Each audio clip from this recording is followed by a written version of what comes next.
Great. Well, greetings. Is everybody having a good conference? It's been a long day. Are you getting a lot out of the conference this week? Yeah? Yeah. Great. Well, my name is Dale Welcome. I'm with World Vision International. We're a Christian charity, humanitarian aid organization. And I'd like to take you through the journey that we've been on for the last 3.5 years with our technology and HRIS implementation. But to get started, let me introduce you to World Vision. We are 50,000. We are 50,000 passionate staff and volunteers who have dedicated their skills and experience to helping others. We are 10 million. We are 10 million committed supporters who know that we are making a real and lasting change in children's lives. We are 100 million. We are 100 million people in towns, villages and cities throughout the world, working hard every day to build a better life for our children. We are one, a global community of people committed to improving the lives and futures of the world's most vulnerable boys and girls. We are World Vision. For children. For change. For life.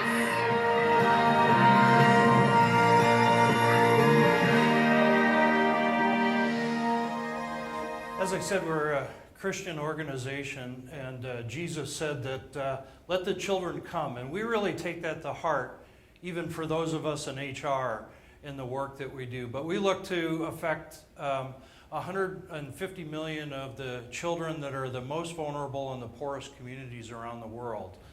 And we have lots to celebrate, not just from a World Vision perspective, but the fight against extreme poverty around the globe. Since the turn of the century in the year 2000, we have witnessed the most significant transformation and reduction in poverty since 2000. That's 13 years. We related a lot in our daily lives around technology, but we've had a huge change in global poverty than we had 13 years ago. And there are many that are contributing to that. Within our organization, we have 3.4 million children that we sponsor to get better health, education, water. 3 million child sponsors, 46,000 employees in 100 countries. So there's a significant amount of contribution going on to make that kind of difference. Even the celebrities involved, Hugh Jackman, Bill Clinton, are all partnering with World Vision in the work that we do and other charities around the globe to make a significant difference in the lives of children. But there's a lot more work to be done. There's still poor water conditions, undernourishment, malaria, injustice.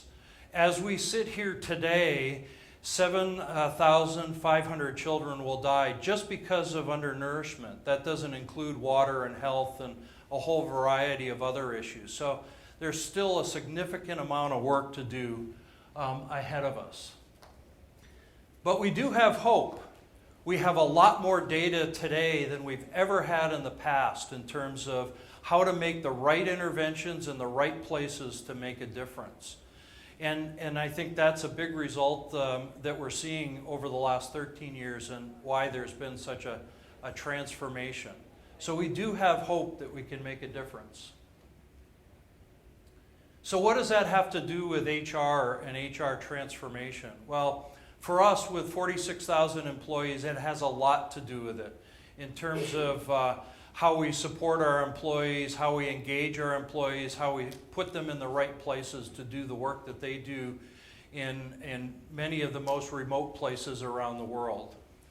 And World Vision's gone through a really significant transformation over the last couple of decades where we witnessed extreme growth, an extreme growth in our employee population. But during that period, we also had really insignificant and lack of investment in HR infrastructure, technology. And it's not just been in the HR space, but that's been in finance, in IT, and so forth. And it really makes it difficult for our workers in the environments that they have to work in. So several years ago, we had some new leadership come in, and we've begun this transformation journey, not just in technology, but across the board within human resources. One of the first things was, what's the strategy? And going from no strategy to a strategy. And we call this our leader strategy, just as an acronym. So focus on leadership and how we develop our leaders around the globe, identifying high potentials, doing succession planning, and so forth. Engagement. Do we have a fully engaged workforce? Despite the difficult conditions that our employees work in, the last annual employee survey, we had an 81% response rate, and 94% of our employees say they're highly committed to the organization. How many of you would like to have engagement surveys at that level? People are committed to the cause, but that doesn't mean there weren't a lot of problems that went with it. There certainly were, and they were identified in the survey. Accountability, depth of talent. How do we attract, develop, and retain the right workforce for the jobs that we have to do? For example, water and sanitation is a huge issue around the globe. We need water and sanitation specialists. How do we find them? How do we recruit them? How do we know they want to go to the places where we need to have them go to do the work? And then the last is execution and rigor. And that's around how we plan and execute our projects, deliver our services, and that we do it in a way that is strategic and professional within the P&C organization and has an impact throughout our organization. So all of these strategies are in play and in development and being worked on, and we've seen vast improvement. I've been with World Vision for 3.5 years, and I've seen vast improvement in those areas since I've been there. But it's the last strategy that I play in, that I work in, that I'm going to talk to you about. And that's about implementing a single global HRIS system. Because before I started, we had no system. We had 100 countries, 46,000 employees spread around the globe, and processes are on paper, employee records are on paper, maybe on Excel spreadsheets, maybe a few countries had a system. And we embarked on this journey to deliver a single HR system. So I want to introduce you to Our People. Our People is our cloud-based solution. We've partnered with Medicuatro from Spain to implement some technology for us in the HR space. We started on the original journey to just start out with the basics, to implement and just get organizational data and people data, some reporting data,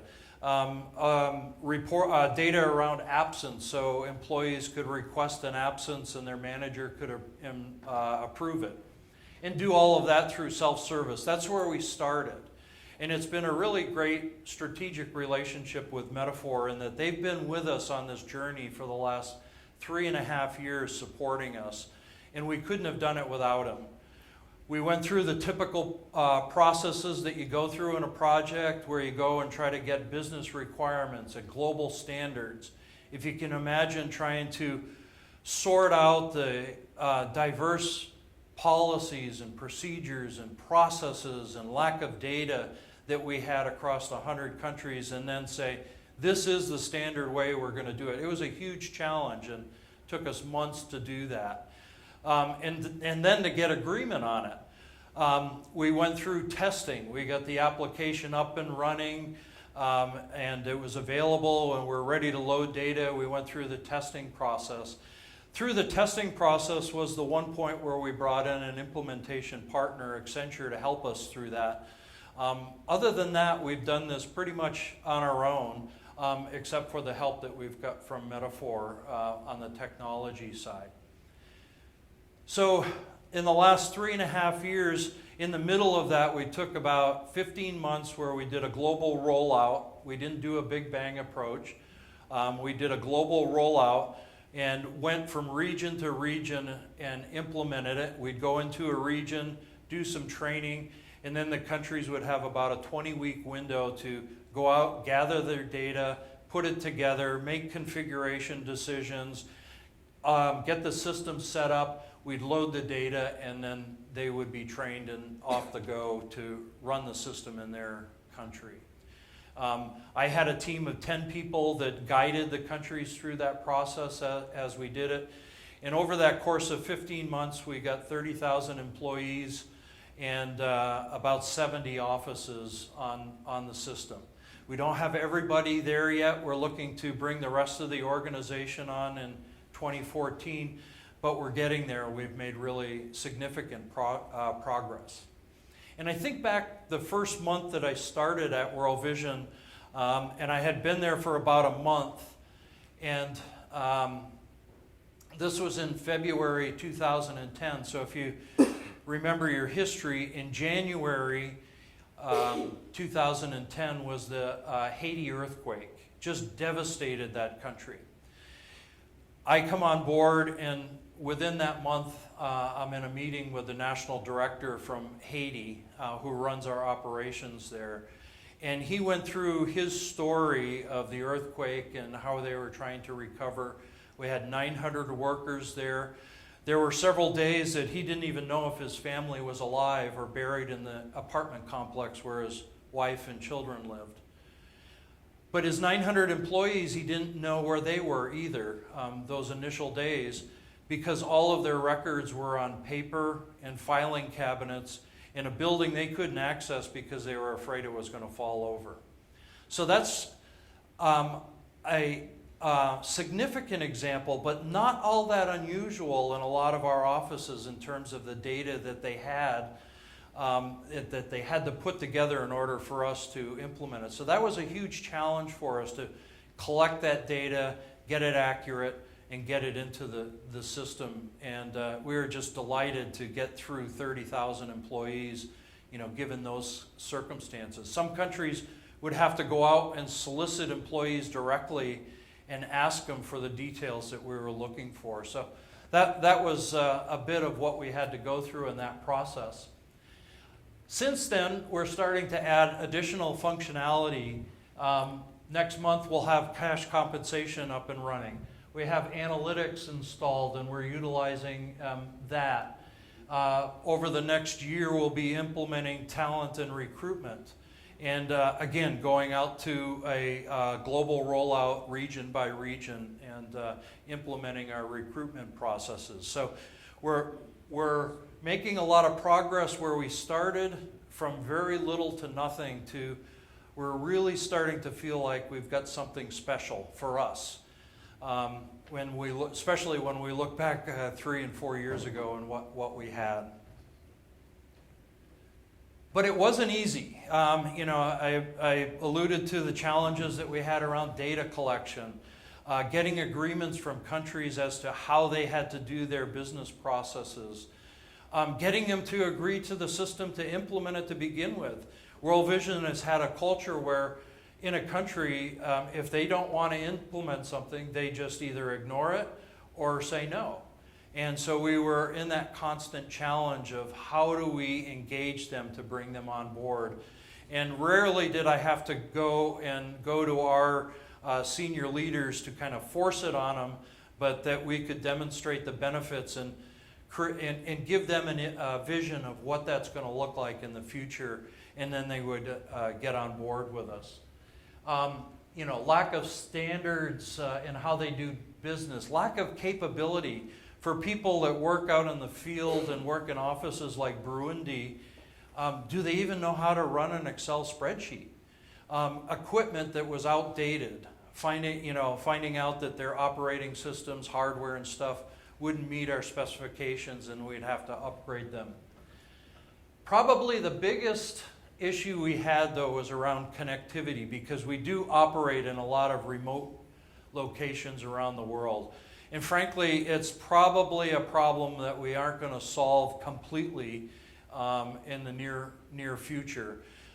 However, we were able to go in and do testing in countries, run mock transactions, test the performance, see where the bottlenecks were, see where we could go in and make changes in equipment and the networks and the ISPs. Mongolia is a good example, has no internet connection. We run about 300 VSAT to connect our internet through satellites. Basically, we create our own ISP. But that's what we have to do to communicate with our employees. In the South Pacific and Papua New Guinea and the islands of Vanuatu and Solomon Islands, just a string of islands across the South Pacific that information is carried by boat back between the islands. Not a lot of connectivity, and we had to go in and put in some additional infrastructure. But it's really important that this happen because we're not the only application in the organization that's coming in on the cloud that requires this kind of stuff. Finance and a number of other systems require the same thing. So we were kind of carving the way. They'll come behind us, but it definitely was a huge, huge challenge as we began to roll things out. So as we go on this journey, the way that I like to kind of map this is what I call bending the curve in a two-dimensional graph. And you know, given the infrastructure, the lack of systems, lack of consistency around policies, we definitely were down on the low end. And we had Hackett come in and do studies across our organizations in IT, finance, and HR. And in their models, they came to the same conclusions. No real surprise to us. But the question is, how do we continue this journey up the curve?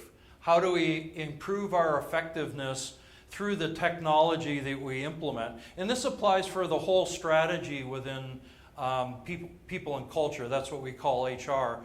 How does this apply to the whole strategy? But as I look at it, being responsible for technology, how do we go on that journey as well and make those improvements so that we can continue to go up and bend the curve? We want to bend the curve so that we're highly effective and highly efficient.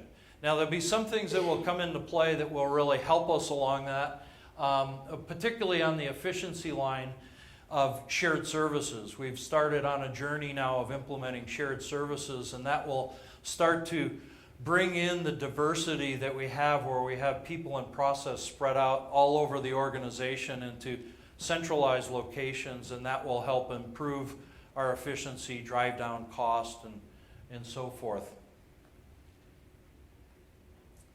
So what do we get out of it? If you sit in Jason Averbook's presentation today at lunch, or if you've heard him speak before, he always talks about adoption to addiction. And today he talked about it in terms of, well, how do you get somebody addicted to, say, self-service when all they're doing is changing their address and that sort of thing? And I would submit that it's actually much bigger than that in terms of, how you do your reporting, how your senior management starts to rely on the data, how you can get them engaged in that they can't imagine how they did business without this stuff 3-5 years ago. And then we have other things that are important, like staff care, something as simple as collecting employee emergency information so that when we get into disasters like Haiti, or even localized circumstances, we had 2 employees shot and killed in South Sudan over some tribal conflicts that were going on there, that we have the employee data that we can take care of our staff, contact family members, and respond to the situation appropriately. But we're starting to have conversations now of taking data and running it into tools like SPSS and doing analytics and applying formulas and trying to identify what kinds of key competencies make for a successful national director. For us, the national director is a person that runs the organization in a company, and then we come out with something like, what's the national director of the future look like? Who should we hire? What should we look at so that when they come in, we know that they can be successful, we can set them up for success, and then we can measure it through their performance. And for us, that's like, wow.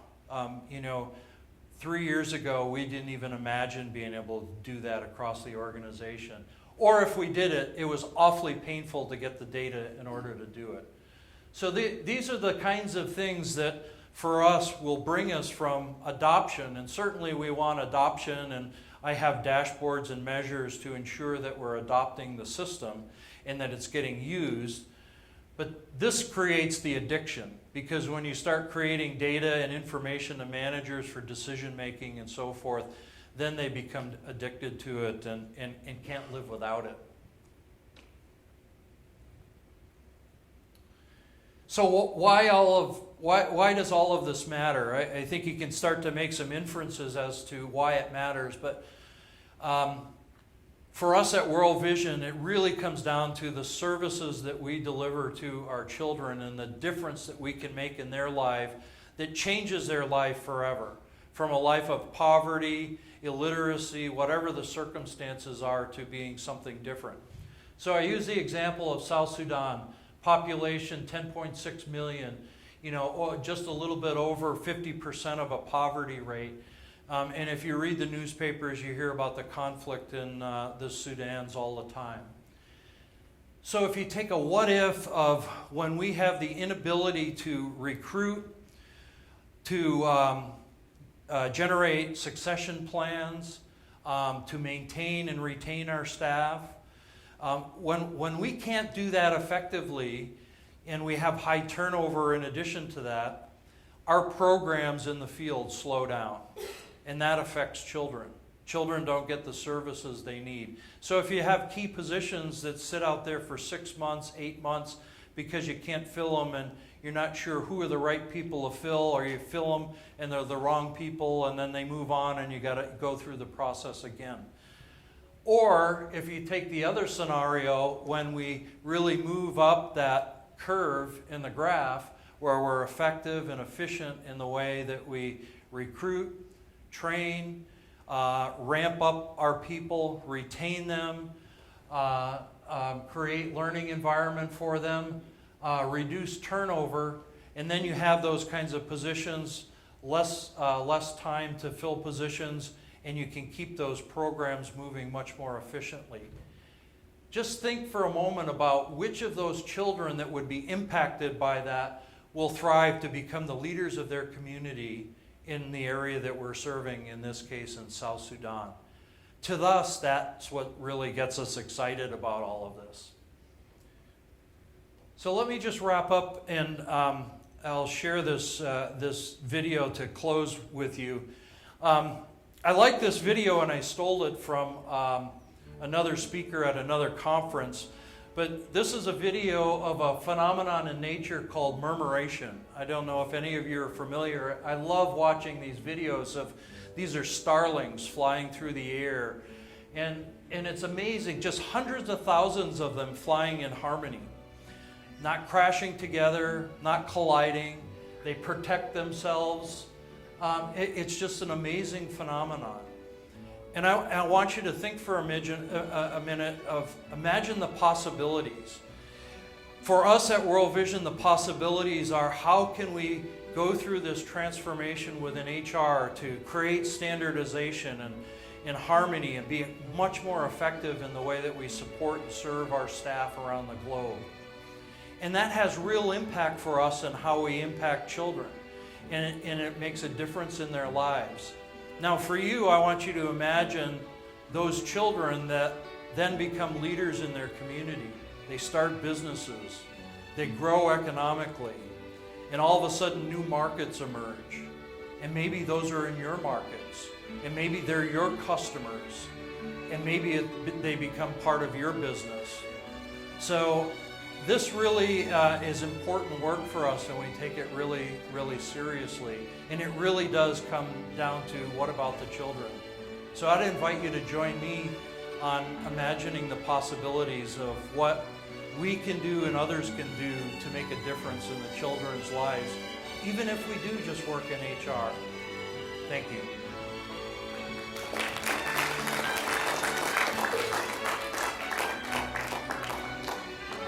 Are there any questions? I just want to say that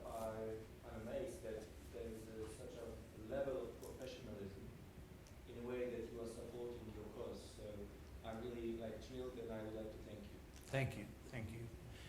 And part of the leadership transformation that's happened at World Vision is World Vision started with a big heart and a focus of ministry and serving the children, but we've begun to bring in leaders that have a lot of business background. I've worked in private industry for 30 years, worked for Intel for the last 12 years before I joined here.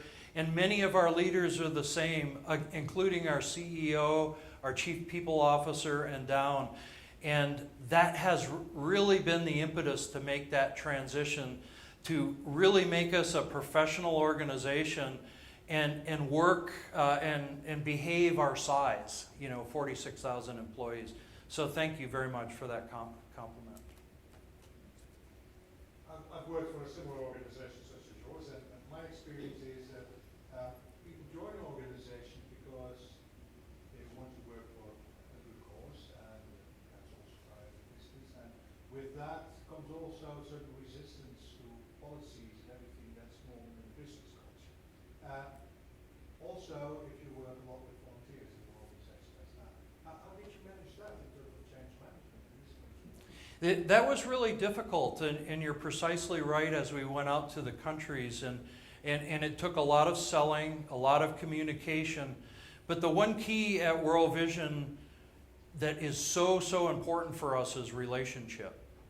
And establishing those relationships. So when we went out and did our workshops and implementation, it was absolutely critical that we went out, that I was out there, that I was meeting with people. And I'll give you an example. We had a person in South Africa that was a major resistor when we came out and implemented in her region.